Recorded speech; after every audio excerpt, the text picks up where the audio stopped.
Je suis aujourd'hui avec Samy Slimani et Patrick Renard de l'association Aide. Bonjour.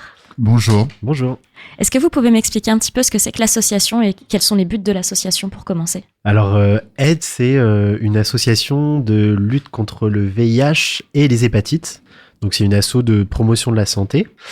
Et en fait, on fait des actions de réduction des risques, donc de prévention pour la santé sexuelle et aussi tout ce qui est consommation de produits psychoactifs.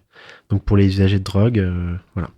Qu'est-ce que vous faites par exemple comme action ? Alors, il y a des permanences déjà. On assure des permanences le mardi et le jeudi. Le mardi, on accueille les personnes qui souhaitent demander des renseignements ou venir chercher du matériel, de matériel de réduction des risques. Mais ils peuvent aussi demander à bénéficier d'un dépistage. Ça prend une demi-heure chaque dépistage et ça peut être l'occasion. Le jeudi, c'est plus une permanence CARUD, donc avec les accueils des personnes de consommateurs de produits. De plus en plus, on s'aperçoit que c'est une permanence tout public en fait. Donc c'est intéressant. Autre action, on intervient par exemple dans les universités où on fait de l'information. On intervient dans les CADA pour faire de l'information et du dépistage. On est intervenu dans les Restos du Cœur. Ouais, en fait, on va vers les publics les plus vulnérables par rapport au VIH et aux hépatites. Et donc, du coup, donc ça va être notamment dans les structures qui accueillent les migrants, mais aussi des structures qui accueillent des hommes qui ont des relations sexuelles avec d'autres hommes, ce qu'on appelle HSH en épidémiologie. Donc, les gays et les bi, en fait, pour parler... Vraiment. Et puis, on fait aussi des actions. Là, on a commencé une action en prison, à la prison du Havre. Donc avec Patrick, d'ailleurs. Toujours dans l'idée de travailler sur la réduction des risques, quel que soit le public. C'est vrai qu'on axe beaucoup plus sur public migrant, HSH, mais on peut recevoir aussi d'autres types de publics, il n'y a pas de restriction. L'important, c'est que la notion de prévention passe.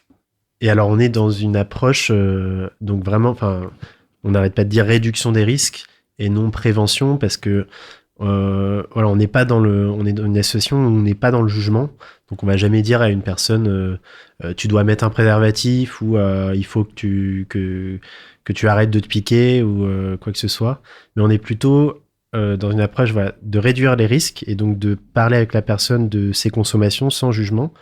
Voilà un peu, c'est la philosophie qu'on a à Aide et voilà qui dénote par rapport à ce qu'on peut voir chez les professionnels de santé ou autres dans la vie de tous les jours.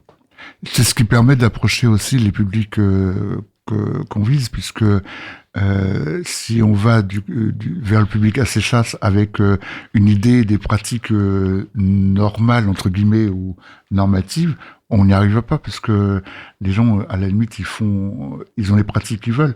L'important c'est l'entrée santé, c'est que le virus ne se transmette plus, mais c'est pas seulement le virus VIH, c'est aussi les hépatites et les ST et tout, et qui sont aussi importantes actuellement, et on va sur tous ces publics-là. D'accord. Comment est-ce que vous en êtes venu à travailler ou à être bénévole pour l'association, parce que vous n'êtes pas les deux salariés ? Ah non, on n'est pas deux salariés. Voilà. Alors moi, je suis salarié du coup à l'association. Mm-hmm. Donc du coup, j'ai suivi un peu le parcours classique. J'ai répondu à une offre d'emploi et puis voilà. Mais après, c'est peut-être plus intéressant ton parcours, Patrick. Alors, moi, je suis devenu volontaire, donc après la formation de base. Mais moi, je suis rentré à Aide, non pas en tant qu'usager ni quoi que ce soit. Je suis rentré pour pouvoir, comment dire, avec l'idée de la réduction des risques. Parce que moi, je suis d'une génération qui avons vécu l'émergence du VIH à un moment donné. Ça tombe un peu, mais avec une reconnaissance, avec l'idée que le VIH c'est terminé. On vit avec cette idée-là. Oui. Et alors que c'est faux, puisque le nombre de contaminations est le même. Mais c'est vrai qu'on n'en meurt pas si on prend le traitement. Mais voilà, l'idée c'était de travailler sur la prévention, de d'intervenir sur la prévention, parce que on en a vraiment besoin. Mais pas en tant qu'usager. Voilà. Et puis c'est l'idée de faire quelque chose au quotidien, enfin, Oui. qui ne soit pas, c'est-à-dire j'ai pas du tout envie d'être dirigeant ou quoi que ce soit d'une organisation. C'est vraiment rencontrer les gens. Et ça c'est passionnant parce que dans les actions qu'on peut mener, on rencontre des personnes totalement différentes de soi, et ça c'est vraiment intéressant. Et donc, si on veut devenir bénévole, si des personnes veulent vous rejoindre, comment est-ce qu'ils peuvent faire ?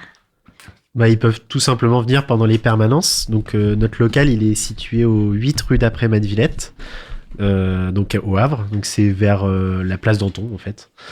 Et donc, ils peuvent venir aux 2 permanences qu'on a. Donc, le mardi de 17h30 à 19h30 et le jeudi de 16h30 à 19h30. Et puis sinon, ils peuvent nous contacter aussi par téléphone. Donc, on a un numéro de portable qui est le 06 29 40 11 03. Donc, ils peuvent nous appeler, évidemment, pour qu'on puisse convenir d'un rendez-vous pour faire découvrir l'asso.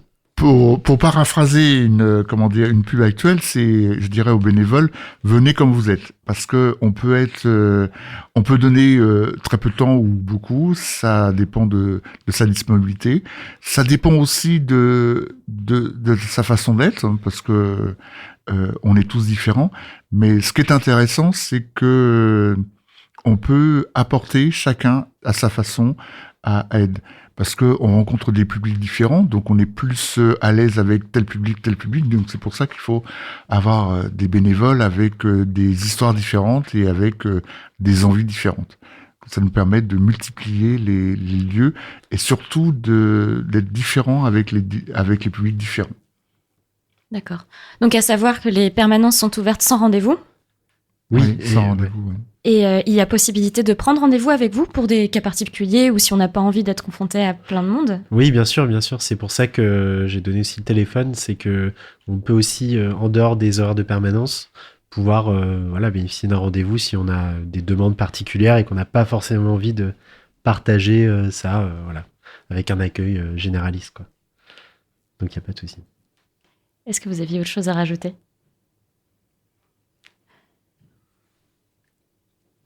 C'est pas une obligation. Hein.